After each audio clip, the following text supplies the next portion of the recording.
Саламатсыздарбы? 7 каналдын оосунда 7 күн деген программа биз өтүп бараткан аптанын негизги окуяларын талдаганга аракет кылабыз. Бизде конокто салык кызматынын төрагасынын орун басары Кубанычбек Ысабеков. Рахмат сизге ишембү күнү убакытты алып келгениңиз үчүн. Өткөн аптанын жаңылыктарын мен 3 топко бөлүп жазып алдым. Ошонун биринчи тобун окуп көрөйүн, анан биз аларды талкуулаганга аракет кылалы. УКМК төрагасы Камчыбек Ташиев 16 январда билим берүү тармагынын кызматкерлери менен жолугуп, 20 жылдан бери 4 ректор, 6 декан жана колледждердин 10 директору кылмыш жоопкерчилигине тартылганын билдирди.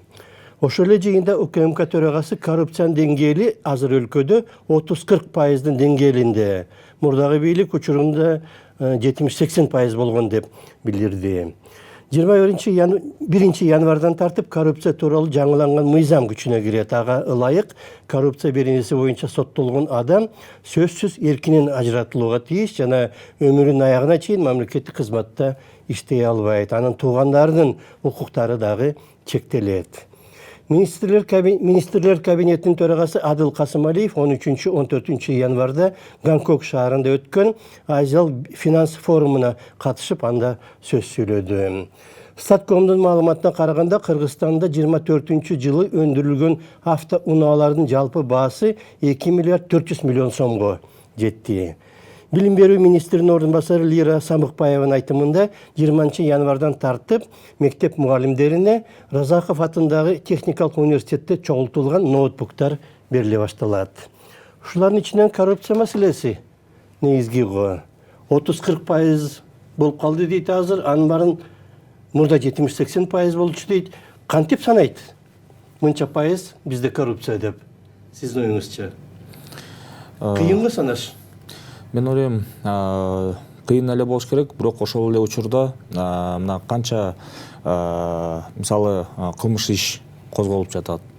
Канча адам саны мисалы ошол кылмыш ишке тиешелүү деп менин оюмда, ошо жыл сайын мисалы статистика бар да. Ошондуктан мен ойлойм, бул жерде ошол статистика менен деле анан дагы ошол укук коргоо органдарында өзүнүн мындай факторлары бар болуш керек.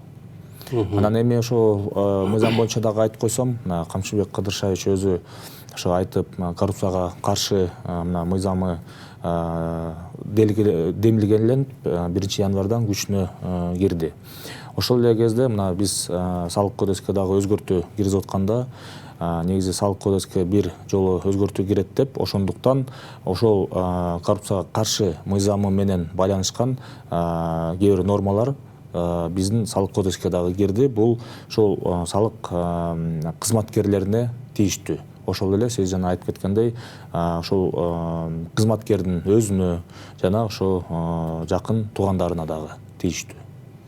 Мисалы үчүн бирөө мурда 1 миллиард сом урдаса, анын 100 миллион төлөп коюп, анан жыргап кайра ошондой эле кызматка орношуп алып кайра урдай берет экен да. Мурда ошондой болгон. Ошондой болчу. Андан тышкары, мисалы, биз мына салык кызматкерлер боюнча айтып кетсем, эгер мурун ошондой бир кылмыш иш болуп, соттолуп, бирок анан соттун жана акталып да эме болуп, убакыт өткөндөн кийин соттун жана эмеси дагы кечилгенден кийин кайта кызматка мисалы иштесе болот деген мүмкүнчүлүк бар болчу. Азыр ошол мыйзамда коррупцияга каршы ошол мындай мүмкүнчүлүктөр дагы алынды.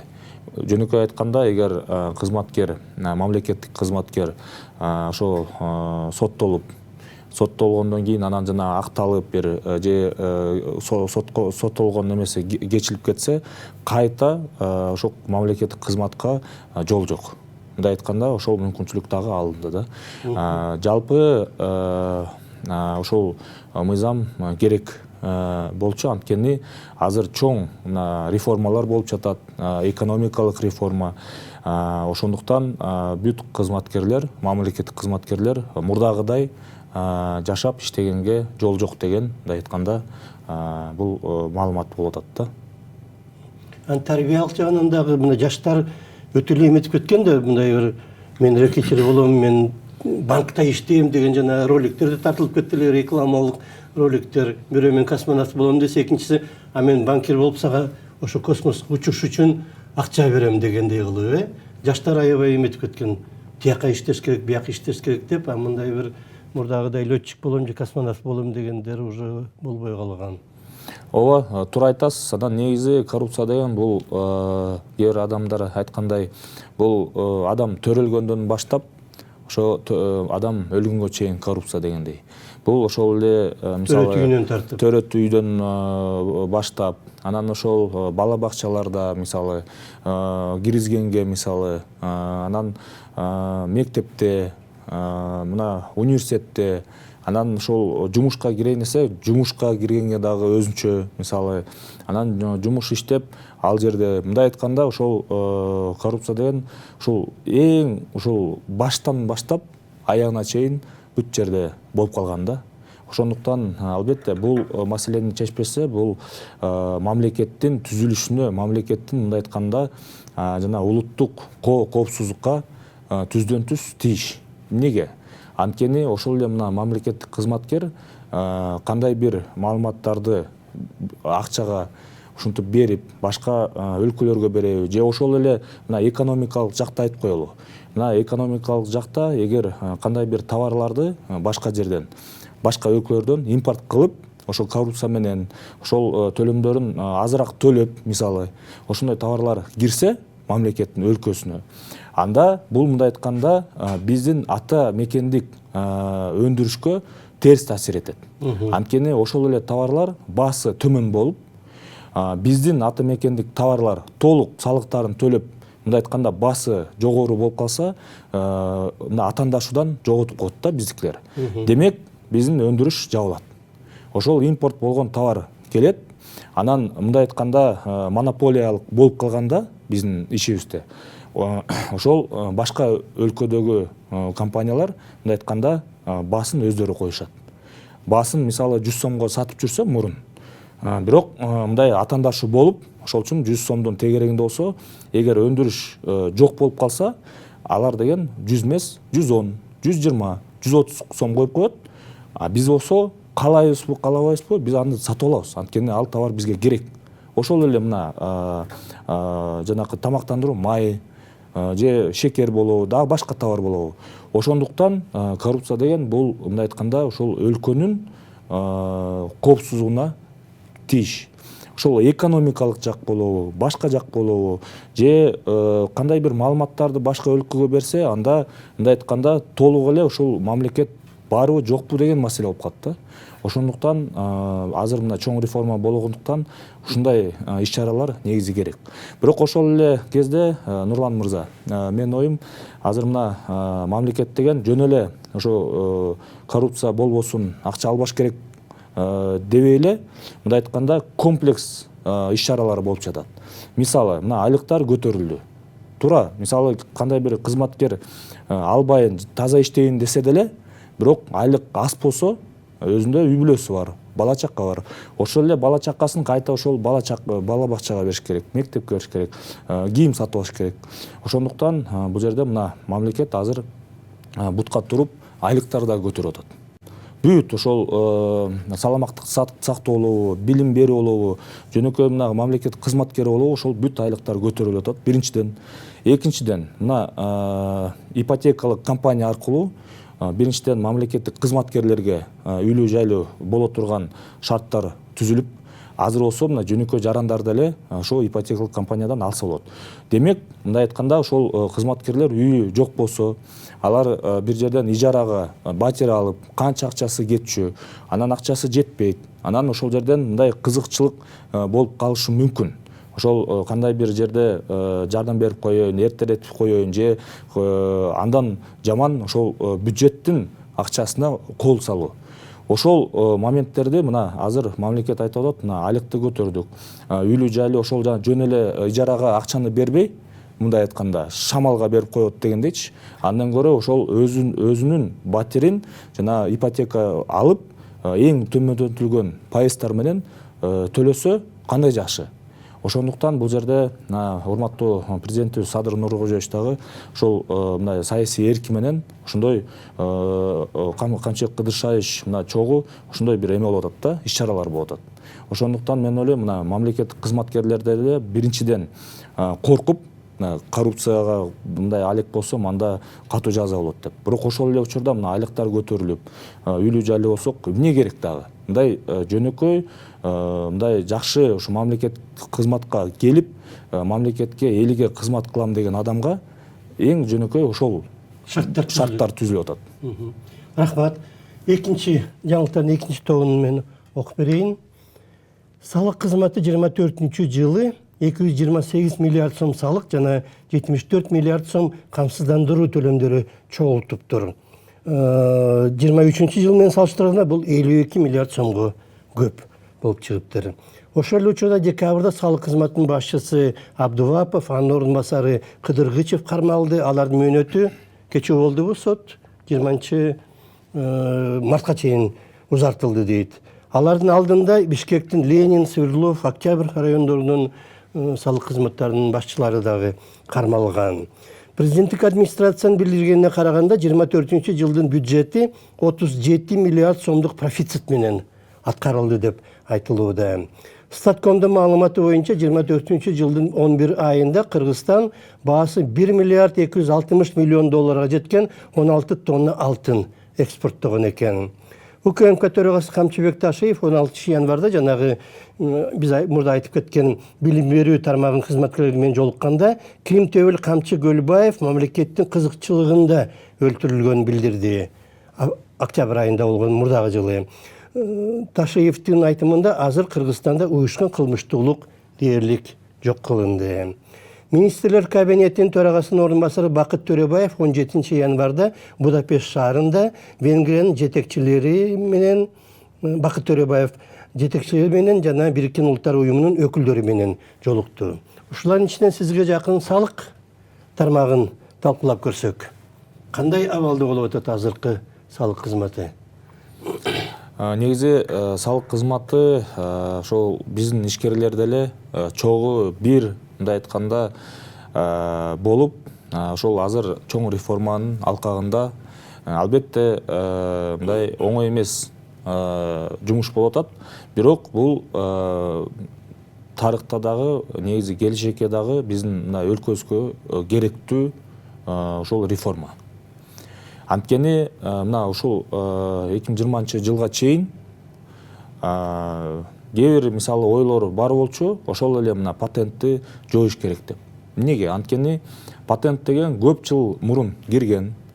Биз ойлойбуз туура жакшы чечим болгон өз убагында. Эмнеге? Анткени мына ишкерлер деген биздин жарандарыбыз жана союз бүткөндөн кийин, рынок экономикага өткөндөн кийин мындай айтканда ишмердүүлүгүн, анан жана салыктарды кандай төлөш керек дегенди билчү эмес.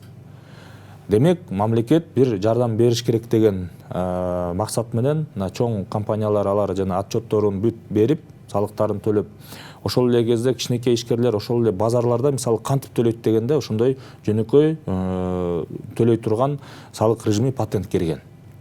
Анан мына канча жылдан бери жоюш керек, азайтыш керек, кыскартыш керек тизмесин деп келип, бирок мына саясий эрк менен урматтуу президентибиз Садыр Нуркожоевич баш болуп, ошол мындай айтканда азыр реформа болуп жатат. Анан патентти жоютканда ошол заманбап салык инструменттерге өтүш керек. Ошол эле мына көзөмөл кассалык машина эң биринчи болуп турган. Ошолорго өтүп, бирок мындай бошотулуш керек деген чечим болгон. Ошол салык инструментке өткөнгө, көнгөнгө, ошол ККМ аппаратын кээбиркилер өздөрү сатып алышат, ошол чыгымдар анан бир жүк болот деп салыктарды бошотолун дегенде көп ишкерлер каршы чыгышты. Анан биз жолуктук, мына митингтерде эме болуп атканда, жолугуштарда сурадык. Мына силерди мамлекет бошотоюн деп атат. Анткени патент бул деген ушул 8 миллиондон ашпаган, эгер акча жүгүртүү болсо көлөмү жылына, анда иштесе болмок. Эгер 8 миллионго чейин бошотутабыз деп башында 8 миллион болгон, андан кийин 15 миллионго чейин экесе жогорулаттык да. Анан ишкерлер көп айтты. Биз 8 миллиондон ашабыз деди. Мындай жөнөкөй айтканда мыйзам бузуп иштеп жүрүшкөн. мурда. Анан биз айттык, макул, мына буга чейин болгонду унутабыз, мыйзам бузуп жүрүп иштеп жүрүп турсундар, бирок келечекте заманбап инструменттерге өтүш керекпиз. Анткени дүйнө жүзү мына санариптештирүү деп атабыз, ошонун баардыгын киргизишкен. Ошол эле ККМ, мына электрондук эсеп фактура, мына Евразия экономикалык биримдиктин ичинде биз эң акыркы киргиздик 20-жылы электрондук эсеп фактураны. Ошол эле Армения, Казакстан, Орусия Федерациясы, Беларусь Республикасы алар биринчи киргизишкен. 16-жылы ага чейин ушундай. Анан эми мына ишкерлер менен жолуктук. Мындай айтканда өздөрү 20 өкүлдү тандап, жумушчу топ менен иштеп, анан ошол 20 өкүлдүн ичинде 18 ишкер 8 миллионду ашып иштеп жүрүптүр. Ал жерде чын айтканда ошол 2 өкүл 8 миллионго чейин жөнөкөй кичинекей дүкөндүн өкүлдөрү алар айтышты, биз эмнеге митингге чыктык, бизди мамлекет бошотуп аткан турбайбы такыр эле деп алар биринчиден мындай эме болушту. Анан ошо башка ишкерлерге да кичине нааразы болушту. Кээ бирлер 200 миллион, 300 миллион менен оборот менен ошо патентти төлөп жүрүптүр. 8 миллиону жазып коюп. Ооба. Анан эми биз айттык, макул эми өткөн кеткенди эстебей, мына азыр кандай иштеп чыгалы деп, анан мындай айтканда компромисстүү чечимдер чыкты. Мына азыркы учурда 15 миллионго чейин жылына. Бул күнүнө Оборот ошондой болсо, күнүнө 365 күн 43 миң сомго соода кылыш керек. Эми чын айтканда жерлерде, айылдарда жана дүкөндөрдө андай соода деле жок. Демек, алардын баардыгы мына бошотулду. Бирок талаптары бар. Ушул ККМди колдонуш керек. Биринчиден, ар бир сатканды ККМ менен анткени мамлекет көрүп туруш керек, эсеп болуш керек. Анан ошо 15 миллиондон аштыбы, ашкан жокпу деген бул мындай айтканда инструмент. Дагы бир талап бул ким аларга сатып атса, ошону документин талап кылыш керек. Анткени мурун чоң компаниялар, мен аталышын айтпай эле коеюн, белгилүү компаниялар деле, импорт кылган компаниялар кандай бир бөлүгүн расмий көрсөтөт, ошондон салыктарын төлөйт. Бир бөлүгүн болсо көрсөтпөй, ошондой дүкөндөргө, патент менен иштегендерге сатып, документи жок болчу. Кагазы жок сатып. Ооба. Документи жок. Демек, ошол товарлардан салыгы төлөнбөй калчу. Ошондуктан биз мына кичинекейлерди бошотуп, бирок ошол башкалар аларга сатса, документин берип, көрсөтүп, өзүнүн көлөмүнөн салыктарын толук кандуу төлөсүн деген азыр мына ишке ашырылды. Андан тышкары 15 миллиондон эгер кичине бутуна туруп, мына биз айтпайбызбы 15 миллион кичи ишкер деп, ал жана өз үй бүлөсүн бага тургандай эле киреше алса, кичинекей дүкөндү иштетсе, бирок эми мындай бутуна туруп 15 миллиондон ашса, анда дагы биз мына 30 миллионго чейин акча жууртуу көлөмүнөн 0,5% эле төлөп койгула дедик. 0,5. Кичинекей. Мен салыштырмалуу айтып коеюн, стандарттык ставкалар накталай болсо 4%, накталай эмес 2%. Демек, биз деген ошол дагы жеңилдик болот. 0,5 деген 8 эсе, 4 эсе төмөндөттүк. Андан тышкары 50 миллионго чейин болсо 1%, бул мындай дагы чоңураак ишкер. Анан эми өзүнчө базарлардын өкүлдөрү дагы митингке чыкканда, алар менен дагы ачык мындай сүйлөшүп, компромисстүү чечимдерди эме кылып, анан аларга 0,1% кылдык. Мындай айтканда, дээрлик бул мындай бошотуу деп койсок деле болот да. Эмнеге андай кылдык? Анткени алар деген жана дүн сатышат экен. Ошо бир мисалы мешок ун болобу, сахар болобу, алар ошо дээрлик 50 сом эле кошобуз, кичинекей эле кошконубуз аз. Бирок биздики мындай көлөм чоңураак деп, аларга дагы 0,1% кылып, бирок ошол обороттун чеги 100 миллион сом деп компромисстүү чогуу сүйлөштүк. Демек, ушул бүт реформа деген негизи эң башкы максаты бул биринчиден тең атаандашууну орнотуу. Анткени кээ бирки ишкерлер толук салыктарын төлөсө, кээ биркилер жанакындай толук эмес, качып төлөбөй жүргөндөр болгон да. Ошондуктан бир тең атаандашуу кылып баарды төлөш керек биринчиден. Экинчиден, бул мындай айтканда ишкерлерге жакшы. Экинчиден, бул мамлекетибизге толук кандуу салыктарды төлөө. Анткени мамлекет толук кандуу салыктарды чогултса, анда ошондой эле толук кандуу өзүнүн милдеттенмелерин аткарат. Ошол эле мына саламаттык сактоо, ооруканаларды куруп, заманбап бүт техникасы менен биздин жарандарыбыз жана акчаларды чогултуп, туугандарынан баарынан чогултуп, анан башка өлкөлөргө, чет мамлекетке барып, ошо операция кылбай, ошо тилекке каршы эми оорубаса эле жакшы болмок, бирок ошол ошондой болуп калса, өзүбүздүн мамлекетибизде заманбап ооруканалар болуш керек. Анан жолдор курулуп, мындай айтканда толук кандуу мамлекет ошол жөнөкөй адамдардын жашоосун мындай жакшы деңгээлде кылганга албетте ошол кирешелер керек. Ишкерлер да көрүп атат, мына биздин салыкка ушулар курулуп атат деп. Ооба. Алар да ыраазы болот. Ошол жерин мен бир айтып коеюн, чын эле биз мына митингтерде жолуп жүргөндө көп ишкерлер айтып атышты. Мен неге ошол салыкты төлөш керекмин? Мага мамлекет эмне кылып койду? Мен мына өзүм кыйналып, бир жерден акча топтоп, машинамды сатып, ошол товарды сатып алып, мына ижарага акча алып, мисалы, насыя акча алып, анан же ижарага мисалы контейнер болобу, дүкөн мындай помещение болобу, ошону алып иштетип атам. Мына мен үй бүлөм бар, 5 балам бар, ким багат деп ошондой суроолор болуп жатты да. Мен ойлойм туура, анткени биздин элибиз деле эми мындай айтканда душман эмес. Биздин элибиз деген бул ошол Кыргызстан деген биздин элибиз. Ошондуктан албетте ошол жарандарда көп маселе суроо болот да. Ошо биз салыктарды төлөсөк, мамлекет толук кандуу эффективдүү коротуп атабы, ошол жакшы долбоор, жакшы ошол жана оорукана эмелерге коротуп атабы деген суроолор болду. Анан биз ойлойбуз, мына азыр реформада толук кандуу ошол комплекстүү ошол маселелер дагы чечилип жатат. Мына бүт канча техника сатылып атат, жолдор курулуп атат. Ошол дагы мына эл журт деле көрүп атат да. Мына канча болбогон буга чейин техниканы сатып албасак, азыр сатып алып атабыз. Ошолорду мына ишкерлер деле көрүп, мындай айтканда ишеним пайда болуп калды да. Мурун эгер ошол жолугуштарда баардыгы нааразы болуп, жанакы эфирлерде чалып калган жөнөкөй жарандар кээде ошол эмнеге мына салык каяка кетет деген суроо болсо, азыр көбү туура түшүнүп, туура мына мамлекет жакшы иштеп атат. Мына канча мындай ошол жанакы объекттер курулуп, коргоо маселеси деп мындай ансезим мындай айтканда өзгөрүп, анан ошол салык маданияты дагы жогору деңгээлге акырындап келип жатат десек жаңылбайбыз да. 3-чү топту мен окуп көрөйүн. Жаңылыктардын 3-чү тобун. Дагы эле силердин салык кызматы өтүп бараткан аптада мамлекеттик кызматта иштегендердин киреше декларацияларын жарыялай баштады. Ал эми ЭТТН боюнча айрым ишкерлерге жеңилдиктер берилет деп айтылууда. 1 январдан тартып 22 жылга чейинки салык боюнча карызы бар ишкерлерге мунапыс жарыяланды.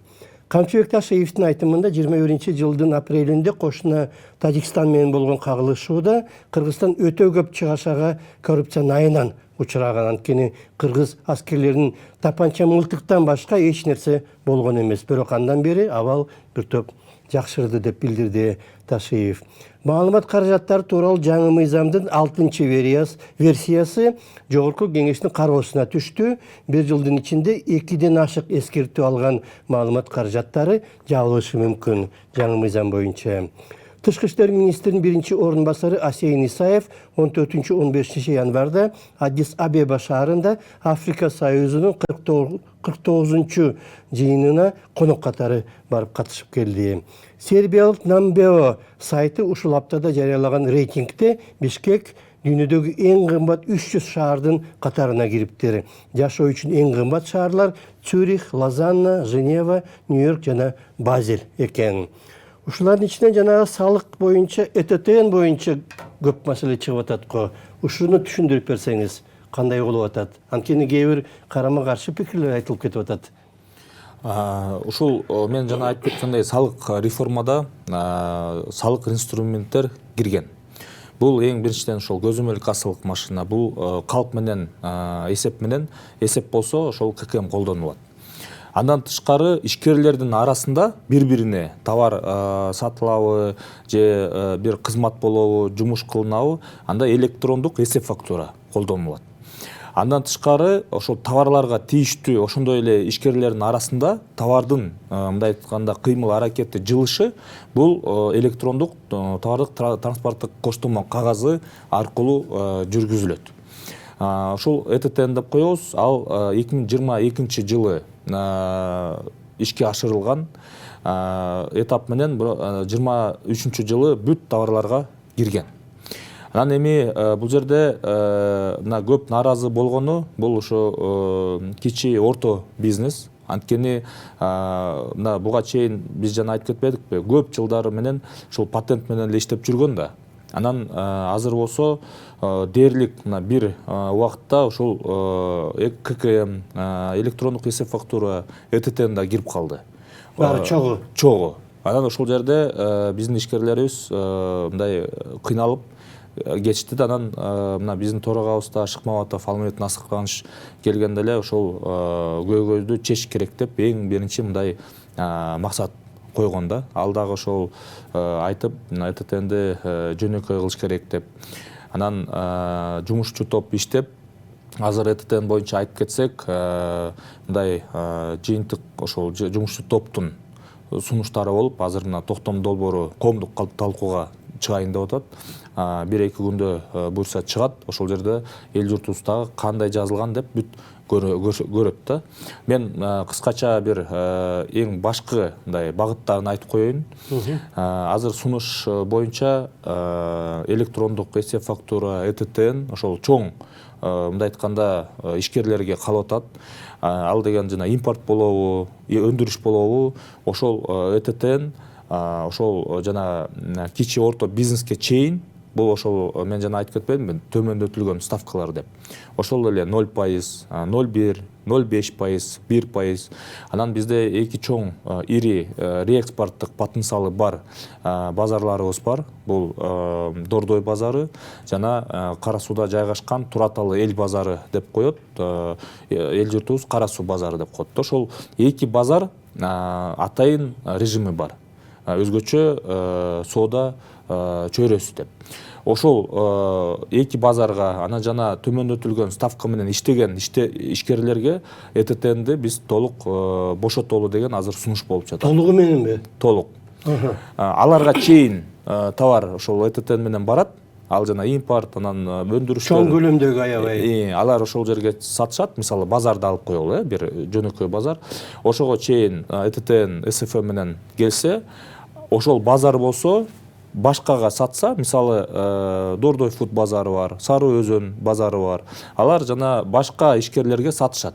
Дүкөндөргө сатат, башка региондордогу дүкөндөргө сатат. Ошол базарлардан кимдир бирөө ал сатып алса, же ошол эле Дордой Кара суу базары ошолор башка ишкерлерге сатса, анда ЭТТН жок сатышат. Биринчиден, экинчиден жана электрондук эсеп фактураны биз мындай айтканда эки шарттуу, эки варианттуу мындай мүмкүнчүлүк бере атабыз. Биринчиден, кээ биркилер ошо электрондукка көбүп калышкан. Электрондук эсеп фактураны деле калтырып атабыз, кимге ыңгайлуу болсо. Ким өтүп кеткен болсо. Ооба. Анан ким ыңгайлуу электрондук эле мен иштейм десечи, башка ишкерлер, ошол көпчүлүк ишкерлер базарларда, алар айтып атышат, биз электрондук түрдө бизге кыйын болуп атат. Жана компьютер алыш керек, компьютерден эме кылыш керек, бизге кыйын болуп атат дегендерге биз кагаз түрүндө шарт түзүп бере атабыз. Макул. Ошол анан ошол эсеп фактурандагы биз формасын жөнөкөй кылып атабыз. Азыр мисалы аларга кыйыныраак болуп атат да. Анан биз айтабыз, азыр базарларда жана киши ишкерлер жөнөкөй накладной иштеген формасы бар. Ошону биз эсеп фактура мындай кичине оңдоп, ошондой жөнөкөй форма кылып бере атабыз. Демек, аларга мындай эң жөнөкөй шарттарды түзүп бере атабыз. Шашпай акырын тепкич менен өтө тургандай кылып, Туура. Биздин убактыбыз аяктап калыптыр. Ошо анан эми 5 товар бар, жана алкоголь, тамеки, күйүүчү май материалдар, дары-дармек, ошолорго биз ЭТТНди толук калтырып атабыз. Бүт ошол өндүрүш, импорттон баштап акыркы керектөөчү ошол адам болобу, же ошо ишкер болобу, ошого чейин толук ЭТТН аларга калып атат. Рахмат. Сизге биз өтүп бараткан аптанын негизги окуяларын талдағанға харакет кылдык. Бизде конокто Кубанычбек Исабеков болду, салык кызматынын төрагасынын орун басары. Рахмат сизге. Сизге рахмат. Саламатыңыздар.